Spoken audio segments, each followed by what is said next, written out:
नमस्कार, प्रणाम, हर हर महादेव। तैयार रहिए भैया आप लोग खाली।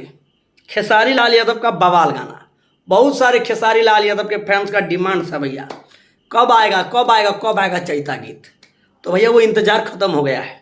पवन सिंह का भी चैता गीत आया ना, आप लोगों ने देख लिया। गाने को भैया कोनो रिस्पॉन्स नहीं मिला।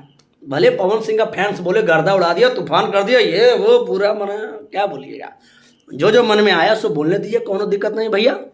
और भैया गाना है तो सबको अच्छा बोलेगा, तो चलिए अच्छा बोल दिया तो अच्छा हो गया।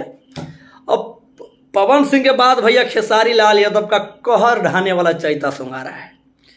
ये चैता सॉन्ग भैया 100% लिख लीजिए ट्रेंडिंग में जाएगा। अभी खेसारी लाल यादव और कल्लू भोजपुरी इंडस्ट्री के दुए गो से ट्रेंडिंग में ट्रेंड कर रहा, बाकी कौनो ट्रेंड नहीं कर रहा भैया, समझे ना।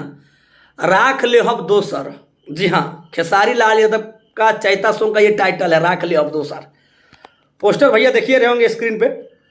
इस गाने को भैया कल सुबह 6:15 में रिलीज किया जा रहा है। इस गाने को इतना प्यार दीजिए, इतना प्यार दीजिए कि धनिया बुना जाए भैया। सोनू पांडे के ऑफिशियल फेसबुक पेज से भैया इस पोस्टर को मैंने डाउनलोड किया, और इस वीडियो को आप लोग गर्दा शेयर कीजिए। खेसारी लाल यादव का कल स्टेज शो भी मैंने चारों तरफ एकदम गर्दे गर्दा, मैंने सब विरोधी टेंशन में रहेगा भैया, हमको लगता है। आप लोग कल खेसारी के गाने को सुनिए, भरपूर प्यार दीजिए। बाकी आपका राय क्या है कमेंट बॉक्स में बताइए। बाकी फिर मिलते हैं अगली वीडियो में। धन्यवाद। I love you. जय जय श्री राम।